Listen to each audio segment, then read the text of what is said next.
Why are there small lifeboats on gigantic steel ocean liners? Why do we spend thousands equipping our vehicles with airbags? Why do we wear seatbelts and place our infants in safety seats? Why do we build storm shelters under our homes? Why do we install ground fault interrupter outlets by sinks and bathtubs?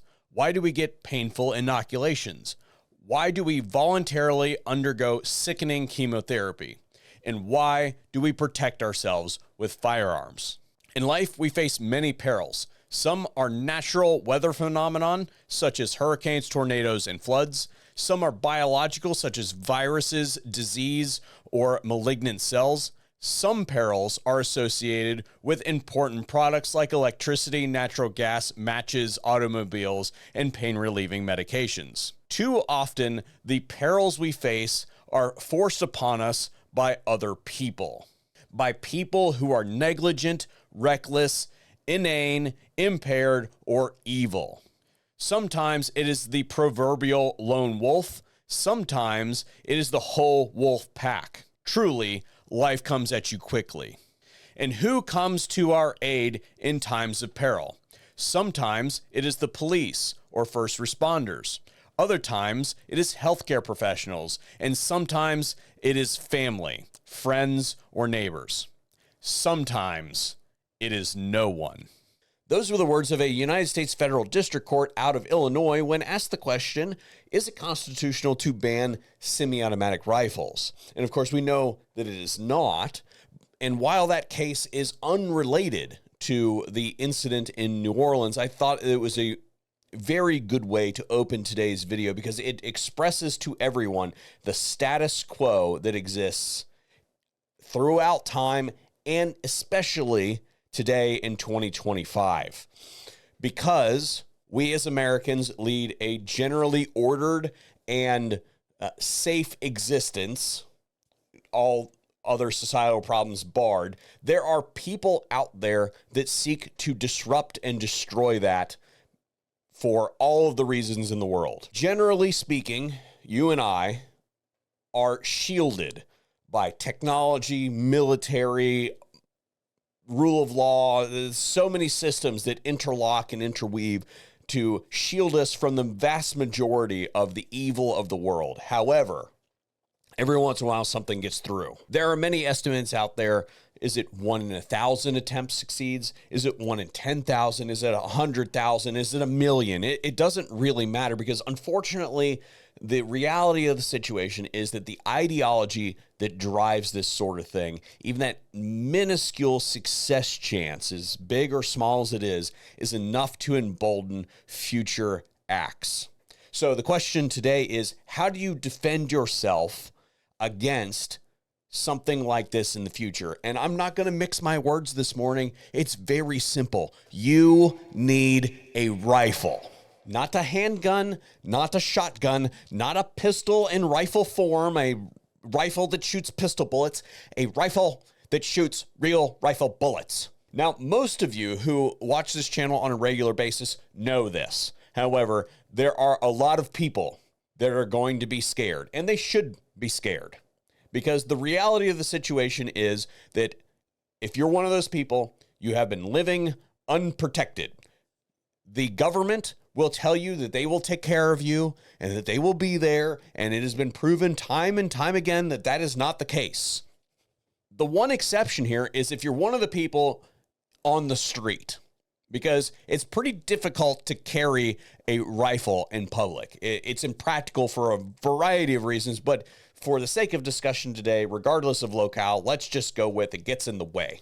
So the tactical situation on the ground dictates that you're usually carrying a handgun of some kind, usually in the concealed persuasion. So that said, I also want to put in something that might make some of you mad, and that is don't go stupid places with stupid people and do stupid things. Now, that's really easy for me to say because my wife and I both don't like people. So the concept of being on Bourbon Street on New Year's Eve is just a thing that would never happen. We would go to Bourbon Street, but it would be more like a Wednesday at 2 o'clock kind of affair because we're just not putting up with that. Outside of that one exception, that is rifle territory. And you say, well, the cops were there and, et cetera, et cetera. change just a few details, because if you look at this situation, we've got a person of the Terry persuasion from an adversary that we've battled before that emerges after crashing a heavy vehicle into a crowd of people ready to do violence. That F-150 out there holds 6 people. 6 people emerging in that kind of environment is a whole lot of problems to deal with.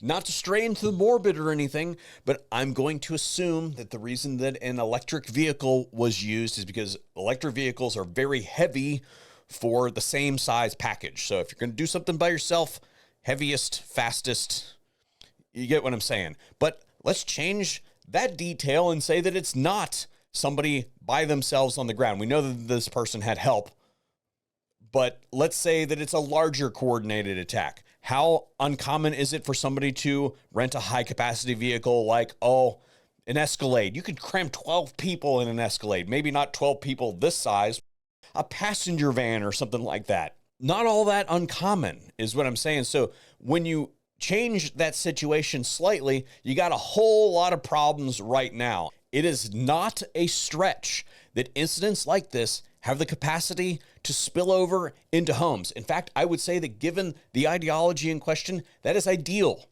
for these types of shitbags. In an emergent situation, the accuracy, safety, ease of use, and magazine capacity of an individual defense weapon may literally be the difference between life or death of the civilian and his or her family members. Thus, while both members of the military and civilians may be called upon to engage in confrontation, the civilian is often an army of one and has no backup, no support, and no reinforcements in the moment when home confrontation occurs.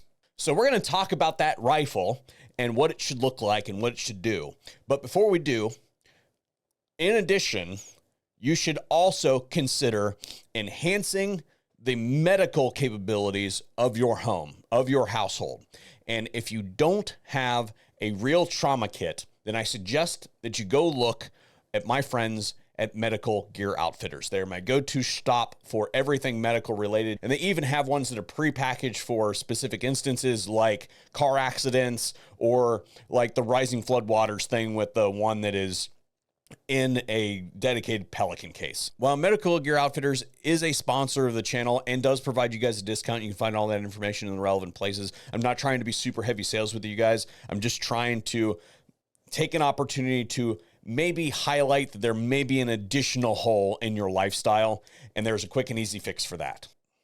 That rifle, what do you need? Well, that's a complex question with a complex answer. It depends on a whole bunch of different factors. So what I'm going to do is I'm going to give you a broad mold, and you can pour whatever you want in there, and you can also mold that a little bit depending on what limitations you have where you live. And I expressly mean what your evil government has limited you to. I'm not going to, again, I'm done mixing words with this sort of crap, because that sort of thing just burns my ass. That the government thinks that they know what's best for you, the person that is going to be doing it by yourself, instead of having a whole bunch of security detail to do it for you on a day in, day out basis. Sorry.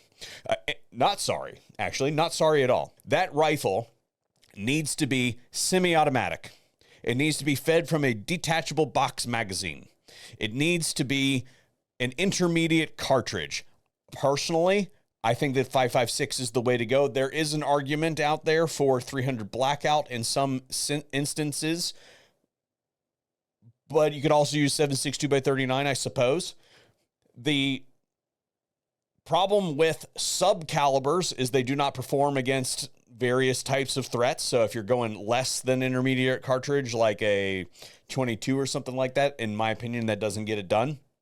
And also, a full rifle, like a 308 or something like that, I think limits itself for its applications in its weight, its size, and also the considerations on how we build our homes here in the United States is a real problem when it comes to heavy rifles, because they'll just punch right through everything. So Now, this building where my office is literally a poured concrete structure. So yeah, whatever I wanted, it could be used in this, but probably your situation is not that way. Even if you live in a brick house, it is almost certainly a single layer of brick, and full rifle cartridges will go right through that. So these are things that you should consider when you're talking about the caliber. So intermediate caliber, it doesn't need to be a super expensive rifle. It doesn't need to have a big Gucci optics on it. You need to get it and practice with it. Don't buy into the hype. Don't buy into whatever the pop culture or the marketing of today is or tomorrow is. You're better off getting a cheapy rifle with $1,000 of ammunition than a $2,000 rifle and be completely priced out of everything else. The only accessories that thing absolutely must have are extra magazines, sights, and a light. Forget everything else. And to those of you who have stuck around to the end of the video, I want to ask you a favor. Go in the comments down below and tell the new people that I'm right. It's not just me, it's all of us that can help guide people that are new to this thing and they don't know what they're looking at.